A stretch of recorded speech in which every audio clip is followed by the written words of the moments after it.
Welcome to this week's Silicon Slopes Conversations. We're here with Amber Benson and Jason Budge, who are the co-founders of Ruvi. Thank you, guys. Thanks. Thanks for having us. Appreciate it. And for those not here, everyone here is getting a nice little sample of the product.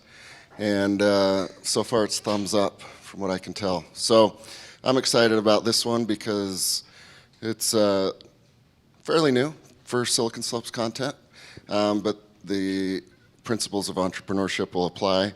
One of the things I'm most excited about is to hear about how the whole thing actually works. But before we get to that point, the founding story, how did you guys come together? Where did the idea come together? How was the company formed?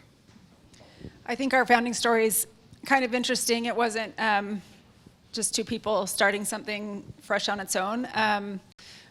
Jason owns Thrive Foods, which is the largest freeze-drying company in the nation. And I was working for him at Thrive, there at Thrive. And we had been doing some research on fruits and vegetables, and especially freeze-dried fruits and vegetables, and we're learning about how amazing the benefits are. I remember one day I was sitting at my desk, I brought in this bag of vegetables that I eat at lunchtime, and I was eating them, and I was looking at this research, and I'm like, I think I'm eating cardboard, because freeze-drying retains the nutrients so well. And if it sits at the grocery store, it starts to lose the nutrients. So we saw this research, we're kind of healthy people anyway, and thought, how can we get more fruits and vegetables to people?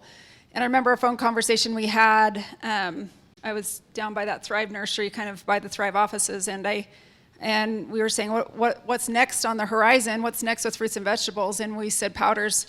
We've got to figure out how to powder them. And so that was an early conversation in 2018.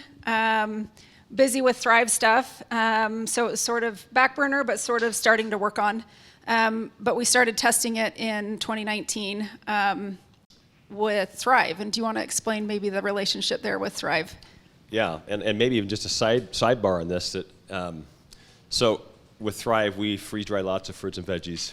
And for a long time, we would go look at our production room, and after we had packaged them in cans or pouches, we saw all this leftover powder. And we're like, oh my gosh, this is like gold powder that we're just throwing away. So what can we do with this? And we even started canning it up for a while. I thought, we'll just get to this sometime down the road. We never did. We just chucked pallets of freeze-dried powder at some point. But we realized there was an opportunity to capture maybe some of this waste and do something with it. And yeah, I think we had this concept that we were exploring with Ruvi, that we thought this is an easier way to get people to get their fruits and veggies in maybe a powder drink form than eating whole foods from the grocery store.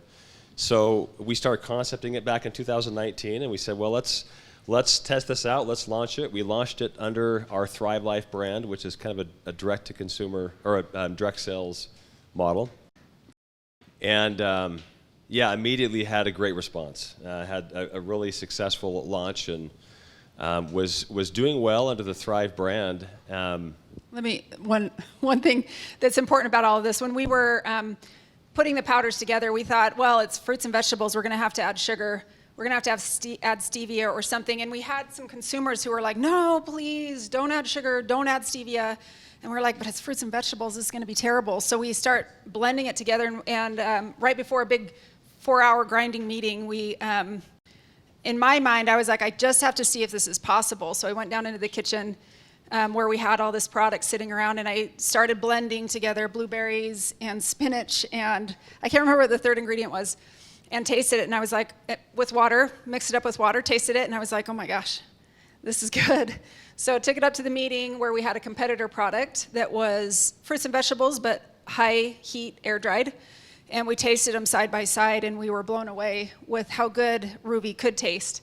And that was just the very first steps, and the end blends came out differently. But there was a lot of that kind of mad scientist behavior in the kitchen where we would just mix stuff together over and over and over until we could find combinations that we liked. For probably 6 months, we were just back and forth going through, and we didn't know if we could get even vegetables to taste good, right? You'll see a lot of fruit drinks that will have a ton of fruit, and they'll have a smattering of kale just to make the label. And it's hard to get veggies to taste good, and we didn't know if we could do that with freeze-dried, but the freeze-dried process really concentrates the flavor in those fruits, so it almost kind of masks the veggie flavor. So we quickly discovered that through this process, we could get almost half of our drink vegetable and still make it taste good, which was, you just don't see that in the market. And so anyway, we kind of got going on this project, and the other thing we didn't know is, will it actually be well received, number one? Will people actually adopt it? And all this research that we've been looking at, is it really, or will people really feel a difference if they start getting more fruits and vegetables in their diet? So we got out and started testing this with people, and we were thinking, well, maybe after 3 or 6 months they'll come back and say, hey, I'm feeling a little bit better. It was within like weeks. Sometimes 1 or 2 weeks people are saying, oh my gosh, I wasn't sleeping, and then I started drinking this Ruvi thing you're giving me every day, and I'm sleeping better. And we've had people say my whole complexion cleared up. I stopped taking my medication. And anyway, these crazy stories were coming in. Energy, digestion. Digestion's probably the first thing people notice because people aren't used to eating fiber in their diet.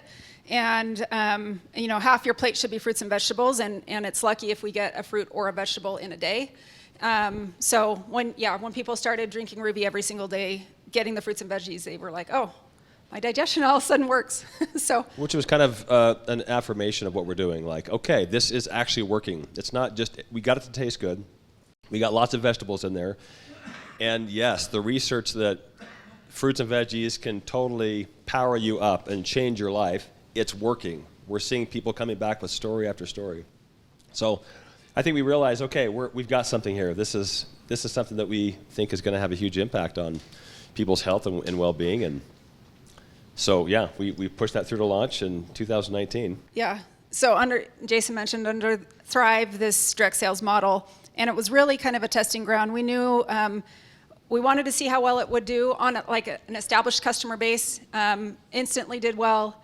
Revenue was great that first year because we had this vibrant customer base. And then COVID hit.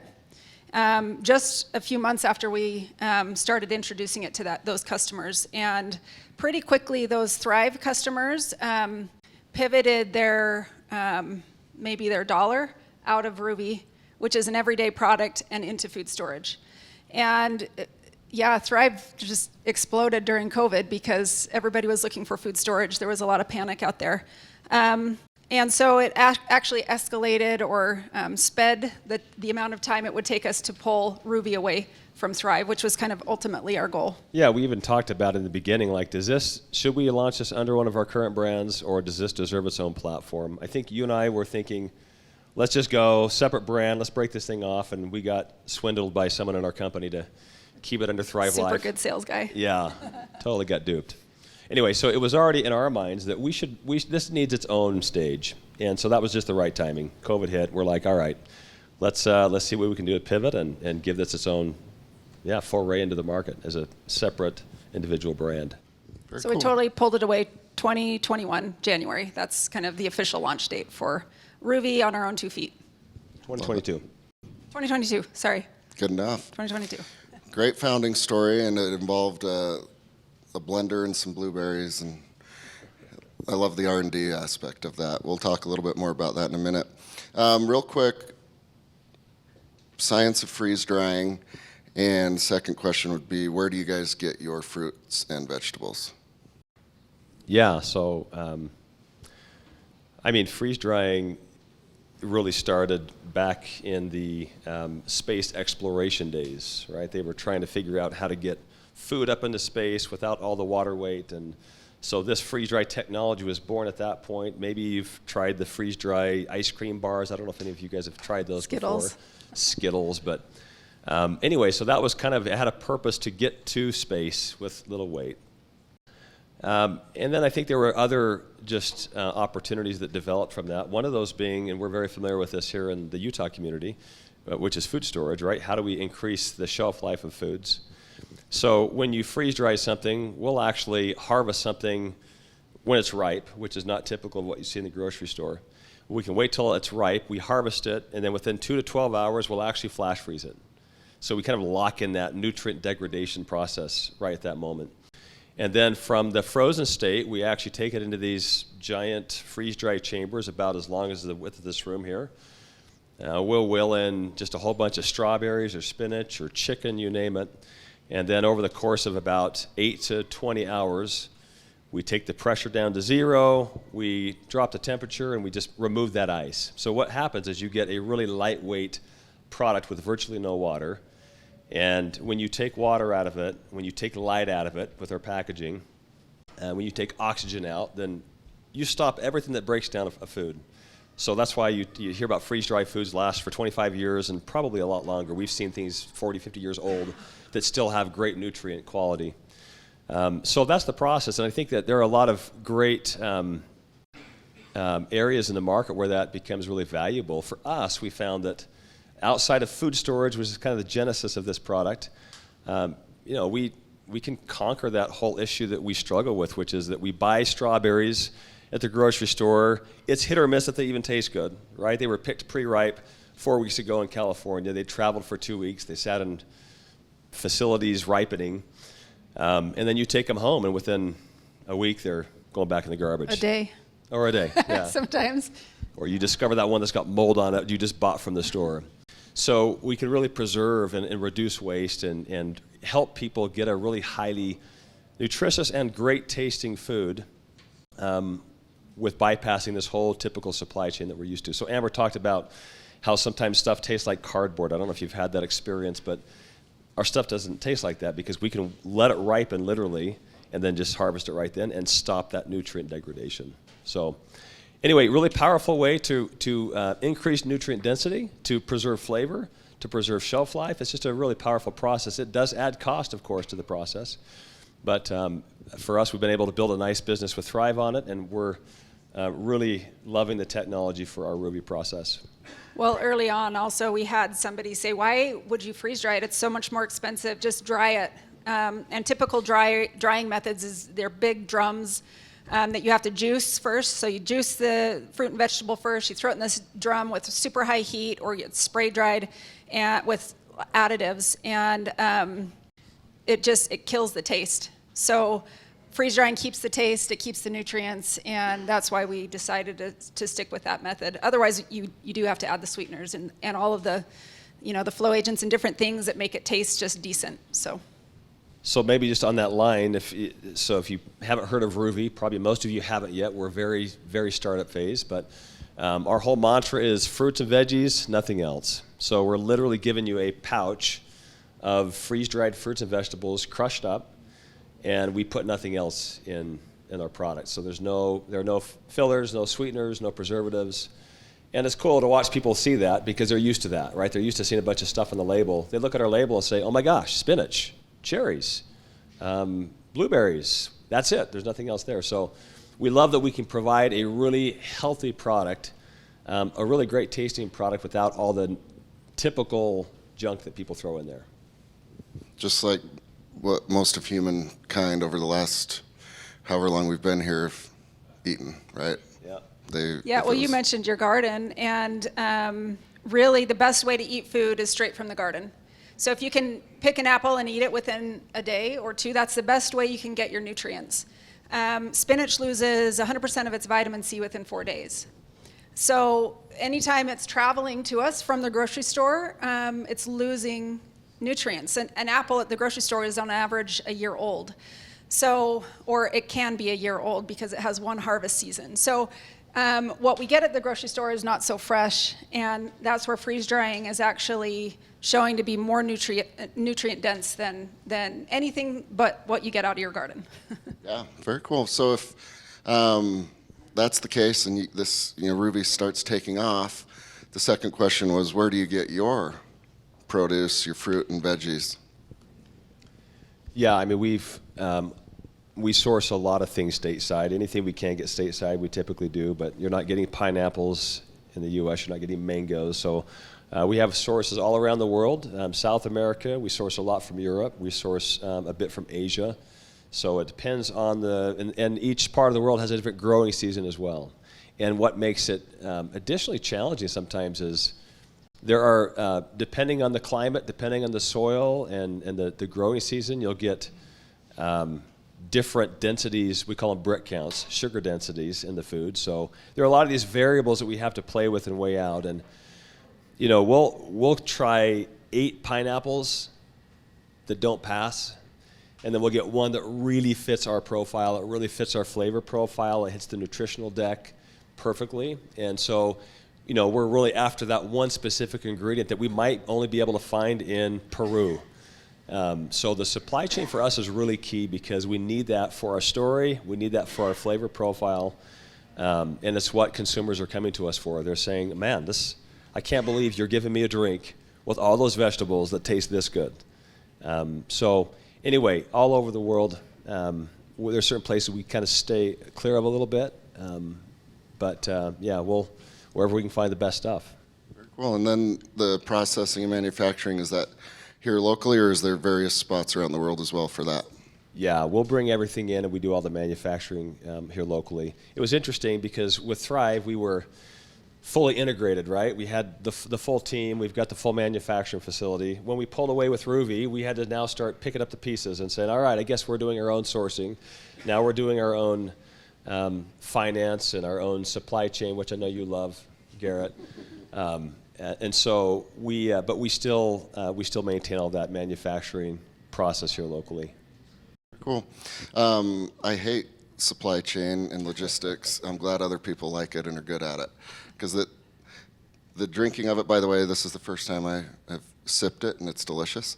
And the marketing and promotion, fun. Even the finance, fun. But the figuring out, like, where is this in the world, and is it going to get here on time? Not fun. But I'm glad people enjoy it. I don't. No. I hired people to do that at Thrive. Yes. Really good people. And when you start a business, you don't have the team, which was a very fast learning, like, oh, crap, where are my people? I guess I'm doing supply chain and finance and operations. And HR. And HR. So No, we outsource some yeah, things. So. But I'll be excited when we can support those people to do the jobs that I don't like to do. But it is kind of a necessary part of that startup phase, which 18 years ago when we started Thrive, was me and Steve Palmer in some dingy office space in Orem, like just slaying it with every part of the business, kind of wearing 10 different hats at one time. And that's kind of what you do. And it's honestly, it's a really fun part of business. I mean, it's painful getting involved in those job processes that you don't love, but it's also what invigorates you. It's what creates that passion. It's what creates that energy, I think, to allow a business to thrive and grow in this phase. Yeah. That leads into my question here. You guys had a previous working relationship, which is always good. Some co-founders don't know each other very well. How did you guys divide up duties in the early days? You mentioned some of the hats to wear, but where were your strengths? Where were your weaknesses? How did you do it, you two? So there was a small team that worked on Ruvi within Thrive, Jason and I primarily, and Madison, who was with us from the beginning, helped formulate Ruvi. And so Jason was pretty busy with the governing of Thrive and duties there, and so I took, once it was kind of off the ground, I managed the product from a marketing standpoint and then managed supply chain as well. When we decided to pull it away last year, then all of a sudden we had a lot more duties we had to take under our own office space, literally. So Jason's kind of taken on a lot of those things, the logistical things, finance, supply chain, manufacturing, warehousing, and I control the team and the marketing. Which I actually am a little bit envious. I'm a little jealous. Like, Amber got the fun part. I love the marketing side. I love the creative side of it. I think in Thrive, I was the division of duties would have been my business partner handling a lot of the operation parts, and I was more on the creative side. So the problem is Amber is such a genius on the creative side that it's hard for me to want to get in front of her and say, let me do marketing when you're super awesome at it. So I just take the crappy parts. Although one of the things I've taken is HR, and I found that she quickly has taken HR from me. She's doing most of those duties, probably because I'm incompetent, but she also works a lot with the team on those things. But it's actually been really nice. It's gelled really well. Sometimes you have those conflicts, I think, in division of responsibility, but our relationship has been super easy to facilitate that, and I think we both just really settled well into those roles. We've also decided that if we can unload anything first, it'll be a lot of those things so that Jason can be a marketer because he's so good at it. And we need a lot of help right now just finding people. That's our main duty right now. Yeah. So it sounds like it's working out well, and it's always nice when the synergies are there. Whether it was your grandma, your mom, your dad, your fourth grade teacher, we've all been told to eat our fruits and vegetables, and we know the reasons why, right? You'd have to be insane to argue against that. And we've talked a little bit about like the degradation of the food quality in like our current system and all of those things. But in the early days, who is your target market? Is it a sixth grader that refuses to eat broccoli and it's the mom? Or is it fitness enthusiasts? Is it hikers? Where did you guys start? So because we had the Thrive customer, it was her at first, Jennifer, yeah, and her persona. But we also knew that that our Ruvi persona would be a little different. But it was tricky launching it into a customer base that knew what they knew and loved what they loved, and they loved Ruvi right at first. But they were also in this direct sales model where they were fully into building their business with whatever worked well. And for them, it was during COVID, food storage. And so we started pivoting pretty quickly. We did spent a lot of money on a market research survey to say who would be the ideal customer for this. And it was interesting because it came back as Tyler, who is 45 to 55. And I was like, Tyler? Like, how is it Tyler? And then we dove into our customer base and what we were already learning on Facebook. And before diving in, we started positioning ourselves to Tyler. I guess we got to talk to Tyler. He's our guy. We thought it was somebody else, but so we started marketing to this particular demographic, and then so we learned that Tyler actually does use the product a lot. But Tyler's wife buys it. So we learned that just through really diving into our own customer data, looking at who is the purchaser, who's buying it. And mom is the chief nutritionist of the home. So she's the one typically buying for her husband, for her children. And for herself. And for herself. I mean, we're learning that moms, it's like moms eat last, right? Like everything is about kids and family and keeping husband healthy, but they need something. They need something quick and easy. If something is easy, we'll do it. If it's not easy, we won't do it. And that's one of the challenges that moms have. We all have it, but moms in particular. So this was also kind of a call out to mom to say, hey, let's give you an option to help you take care of yourself as well. So the demographic started to evolve, and we realized, okay, it is who we actually thought it probably was. We just had to go dive into the research. We talked to a lot of people. We would talk to people at events, and just it's kind of that like process of just understanding who's your target. We figured out that it was somebody else.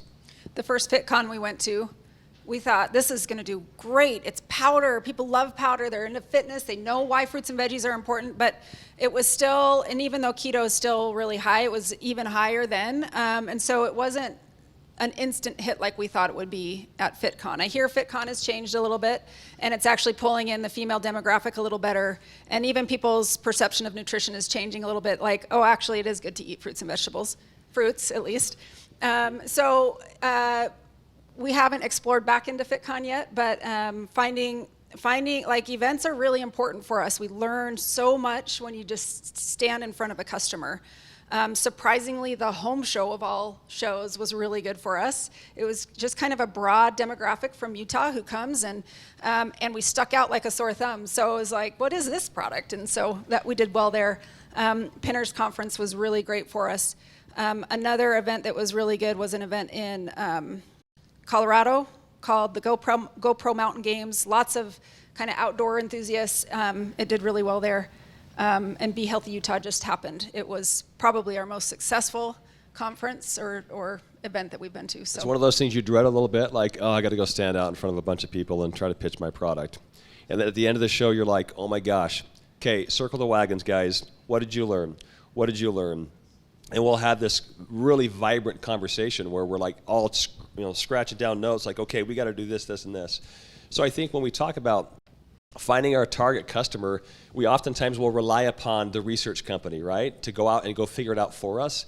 I think so much of that learning needs to happen like by hitting the pavement. It's rolling up the sleeves and getting dirty and talking to people and seeing how they respond. And for us, that was vital in us identifying truly who our target market was. Very cool. It is funny, you regret going to events, even maybe something like this, but usually at the end you're like, it was well worth it. Yeah. Well worth it. We did not regret coming here, though, just FYI. Okay. For the Thank record, you. we were excited for this event. Thank you. Appreciate it. Talked a little bit about the early days, the skunk works, the spin out. Of all of the fruits and vegetables that you had access to, what was the first batch and the first shipment, first customer? What was the early success or failure even?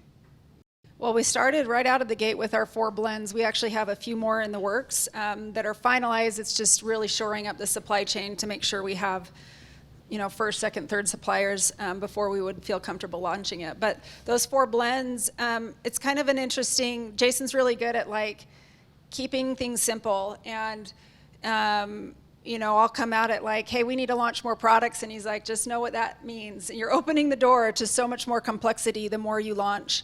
And I've heard of companies going out and launching lots and lots and lots and then having to scale back because it puts a big strain on the manufacturing side of things, and procurement, finance as well. So we started with the 4 blends, and it's interesting that they've almost sold equally.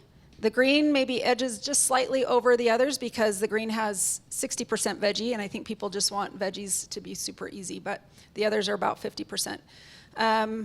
But yeah, I don't know, did that answer what you were asking? So the 4 products, and they've done great so far. Very cool. Yeah, and just maybe a note on that. I think the keeping it simple, there's that fine balance, right? You want to be innovative to continue to keep your own customer base happy. They want new stuff. They want exciting stuff. But I think in our 18-year stint with Thrive, if there was a learning, and there were a million learnings, but one was that, just keep it simple. We just tried to do so much in that time, and we would launch new products and launch new campaigns, and we would launch new tools, and we thought, well, this is what's required for us to grow. And what happened is our customer base became disoriented. Oh my gosh, there's so much I have to sift through. Operationally, it became crazy complex, and you get this point of diminishing returns where you start losing money because you got too much you're doing. So I think we've really kind of had a mantra with Ruvi, we're going to keep it super simple. We're going to focus on what we're really good at. We're going to be awesome at these initial blends, get our strategy perfected, really get our sales channel dialed in, get our customer dialed in. And once it's flowing well, then I think it makes sense then to innovate and start to add those complexities that just have always hidden costs that you can't foresee.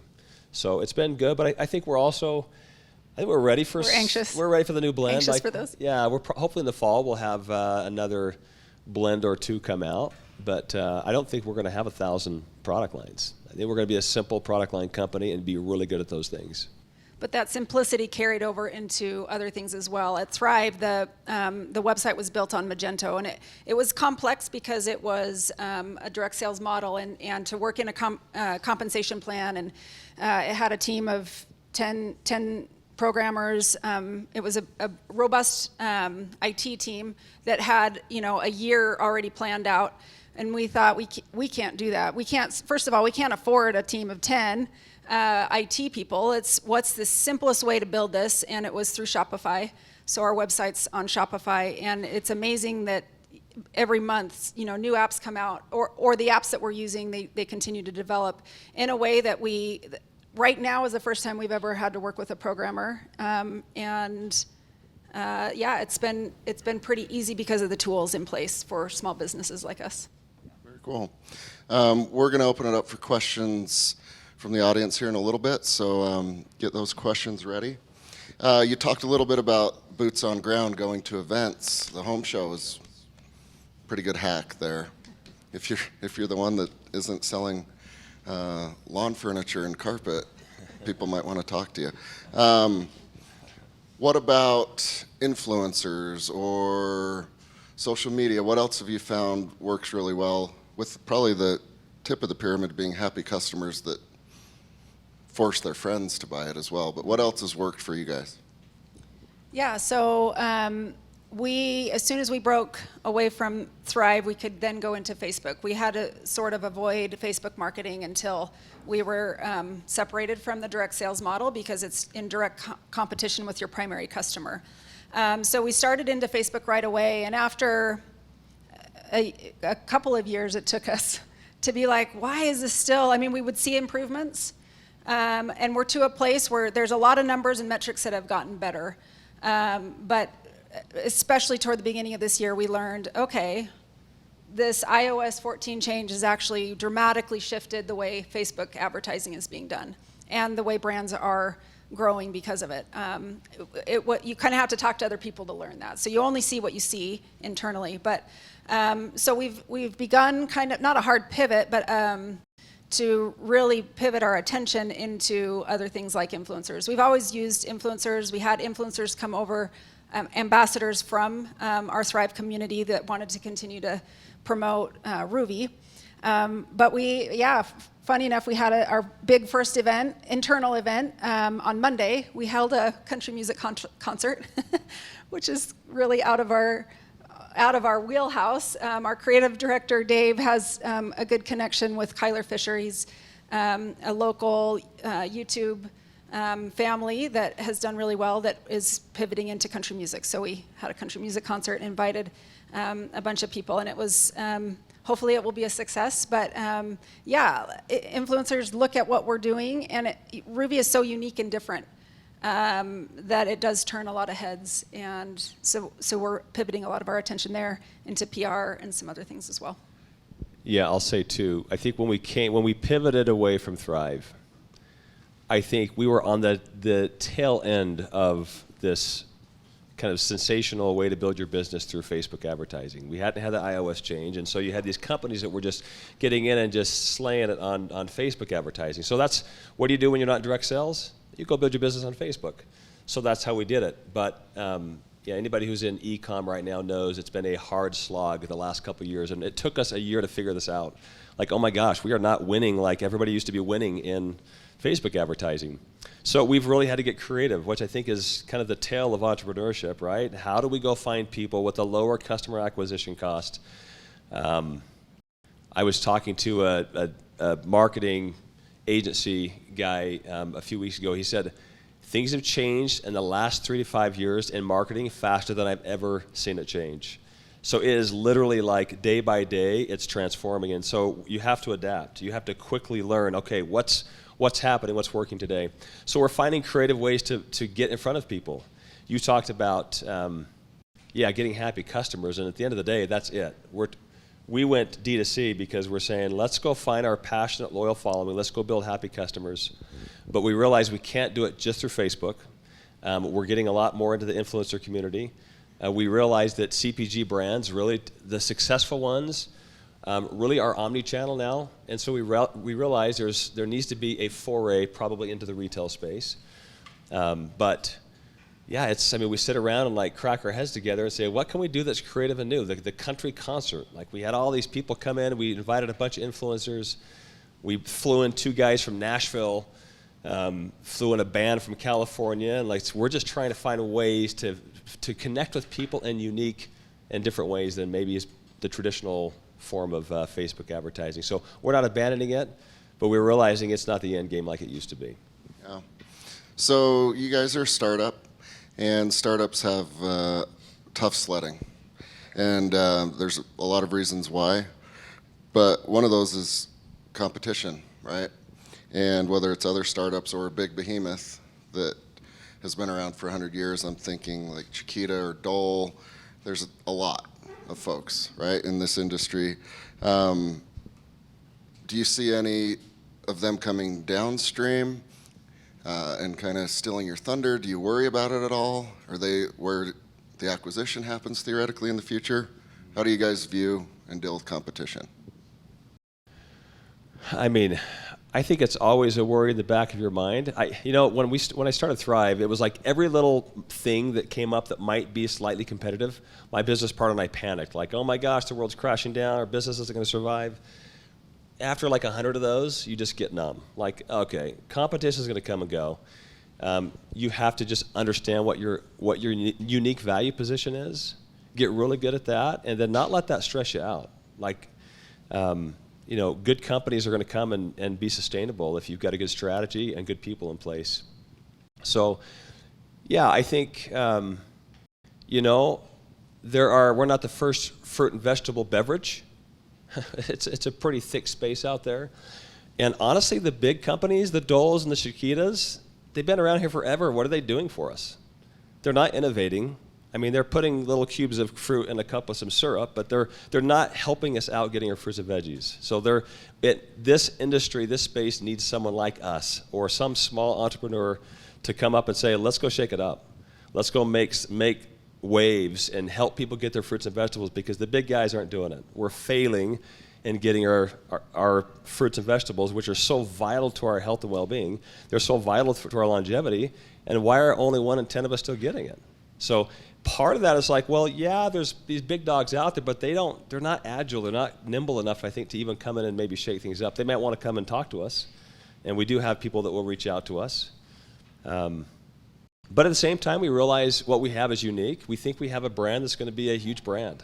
It's going to be something that really turns the eyes of a Chiquita and these big companies. And so we've worked to protect our IP. We have a patent that we're working on, and we are at least doing those things to make sure that we're positioning ourselves well if the big guys come in and try to take our space. But I will also say it's, as much as I've been doing freeze drying for a long, long time. I know it really well. But I've learned so many things in the last 2 years that I did not know that make the process of putting it into a powder, into a pouch that doesn't harden up, that has the right flavor and consistency. It's not an easy challenge. It's really hard. It actually is to our benefit that it's really hard to do. One of our things that probably keeps us up at night is just like dialing in our operational process to make sure that it continues to deliver the way it needs to. So I think there are some barriers to entry there. But listen, we've got an awesome team. We've got a ton of passion. We believe in what we do. And I think you don't find that necessarily in this realm at a Chiquita or at a Dole. And so, yeah, I think we rest okay. I like it.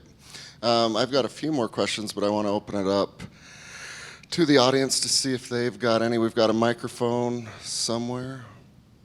All right. Raise your hand if you'd like to ask a question. Hello. Yeah, thanks for your story. It's really awesome. I don't know if I missed this part or if you talked a little bit about it. So you're a startup. Did you just bootstrap your company? Or did you take on capital, or how did you do it? I'm just curious how you did it. Yeah, we're bootstrapping it. We're self-funding right now. I think when we started 18 years ago, we were really hesitant to take on any type of financial partnerships. It kind of scared us, right? We want to go and have the full autonomy to build our business. And that's how we built it. We built Thrive without taking on any additional capital. We recently brought on some private equity, but that was 18 years later. And we love that. And in many ways, I think we could have grown faster with a strategic partnership. I mean, I look back sometimes and think, man, we were like on the brink of disaster, like every 6 months. Like, could we have just gotten somebody in to help us just to get through those difficult times? But I think it boded well for us in that business model. When we sold, my partner and I still had full control of the company. So that's kind of the mantra that we've had. That's my mentality. I will say though, like, we're in a different stage of business. We're in a different stage of life, and well, I'm not sure. It's funny. I always said, knowing what we went through with Thrive and what it took to be successful and how hard that was, I will never do a startup again. There's no way. And I'm like, I'm back doing a startup, bootstrapping, and it sucks in so many ways.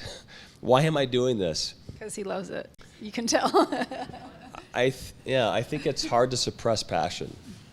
I mean, you can say it, but if you're really passionate about something, like, nothing is going to get in the way of that. Even doing some stupid startup again and self-funding it. So, but different stage of life, I think, honestly, we've talked about this. I think we're open now in a way that I used to never be, to finding the right partnership, maybe finding a strategic partnership, possibly a financial partnership. We're self-funding it. And so I think we haven't really chased after it, but I think are open if the right opportunity comes our way. But right now, bootstrap mode at the shows, just rolling up sleeves. We each bring all of our kids, and they help work the shows with us. I have people every show that will come up and say, "Hey, are those your boys?" Kate, professional sales career. Those guys are amazing. Jason has 7 kids, so that helps. I'm not sure who's there even, usually. You don't even have to pay them, last I checked. You talked about your marketing, and you found that it was a Tyler that was your market base, but Tyler's wife is the buyer. How do you get Tyler's 6-year-old to take this stuff in a freeze-dried product, or do you have capsules coming out? No capsules, partially because capsules can't hold enough fruits and veggies. The Ruvi's almost half your daily servings of fruits and veggies, and we love that. We love that it's a food. It has a food label, not a supplement label. So that's important to us. So sometimes, yeah, it's interesting at events, you have a kid either love it and they're like licking the cup, and then you have kids that are like, oh, I hate it. So, kids just have interesting palates. Even adults, sometimes, they'll come in with their Red Bull or, an iced coffee, and they go to drink it, and I'm like, ooh, I don't know how that's gonna go. It's like brushing your teeth and eating an orange. It's, there's some combinations you have to be careful with. Yeah, you got to get creative. So mix Ruvi with some juice, or throw it in a blender with ice and make an icy. The other day, my son was eating Chick-fil-A for dinner. He's 13, and I said, do you want some bell peppers and carrots cut up for dinner, or some Ruvi? And he said, Ruvi. And then I said, okay, which flavor? And he says, recovery, which to him is the red one. It helps him recover from his sports. So yeah, kids will drink it when you gussy it up for them.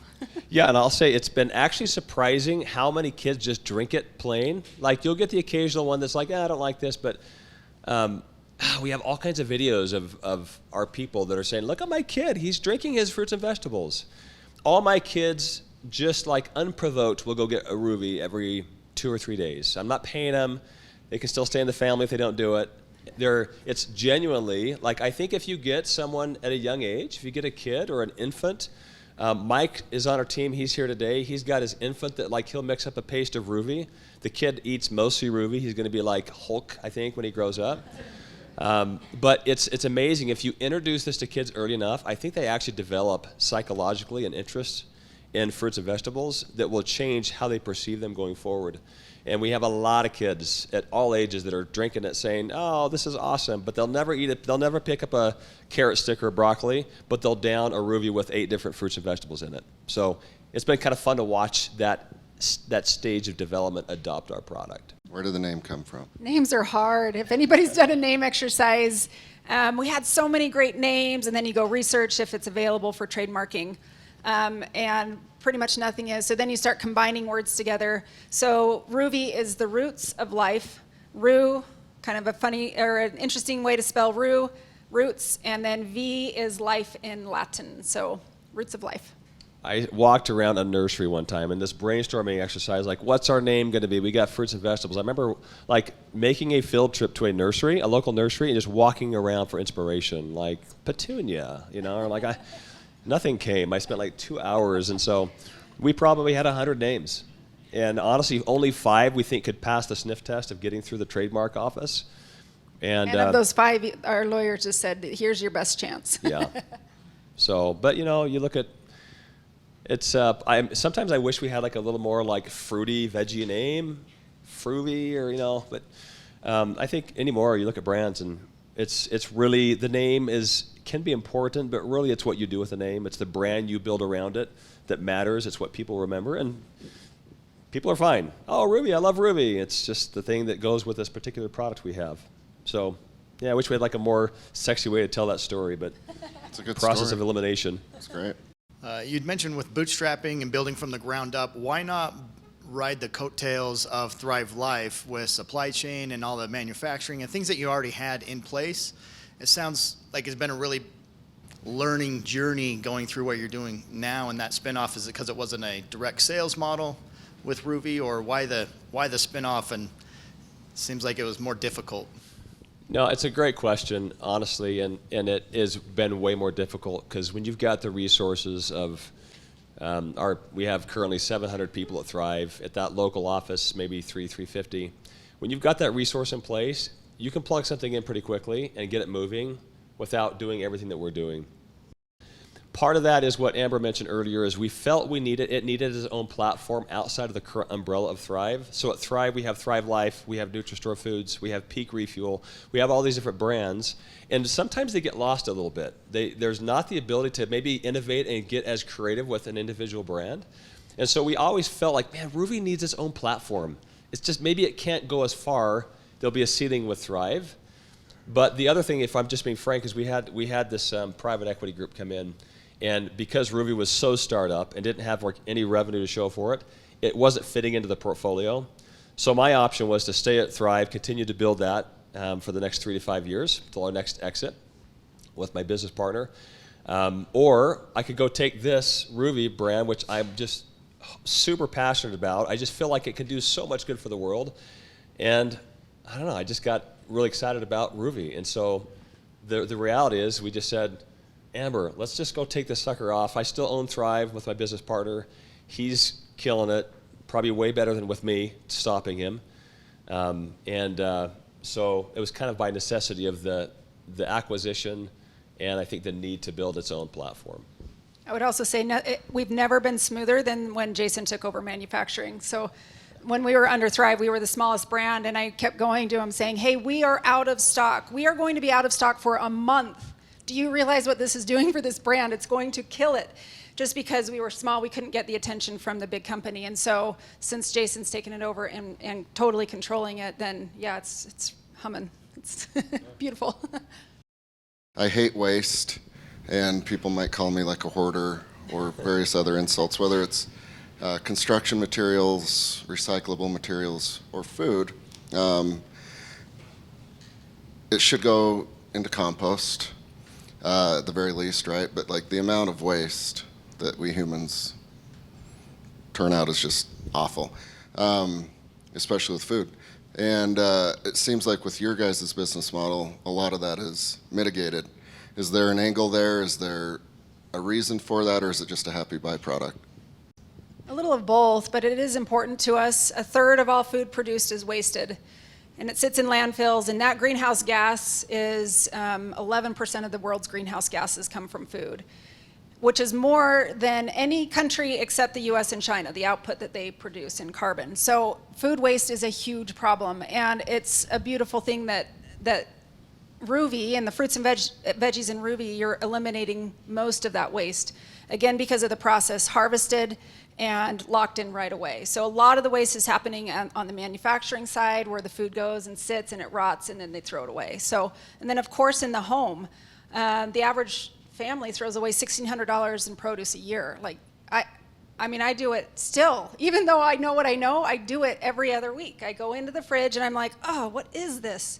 And you go throw it in the trash. And so it's just money out of our pockets and into the trash. And so that waste is being eliminated as well. And we love the human component of it, that it's saving people's hard-earned cash. We're not throwing that money away because Ruvi you can use anytime. It doesn't go bad. And so yeah, it's actually a really important part of our story. Yeah. Do you happen to know like a number of how much you... I had that. We sent an email out at the beginning of this year of how many pounds of produce we've saved from the landfill, and I don't remember it off the top of my head. Like 1 trillion. Just some big number like that. We'll just say that. Yeah. It's fine. Is that your revenue too, or just everything's $1 trillion? It's just shy of that. Okay. Things you're looking up. Okay, last question then. Now that you guys have kind of made it through COVID, the launch, you're figuring things out, you've got your sales channels, what is most exciting for you both when you wake up? And whether you plan out a month or 5 seconds or 5 years, I don't know how y'all do it, but what is the most exciting part of your journey right now?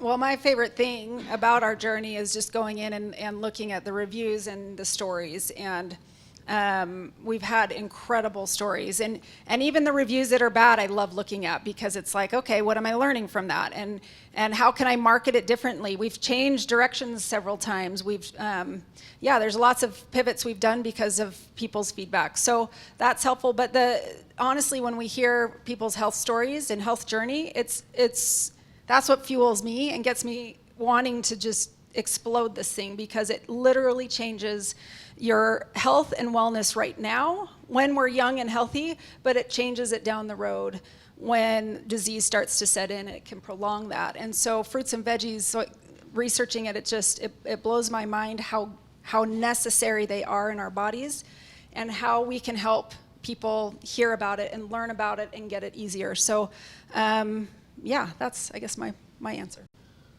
Oh, I love that.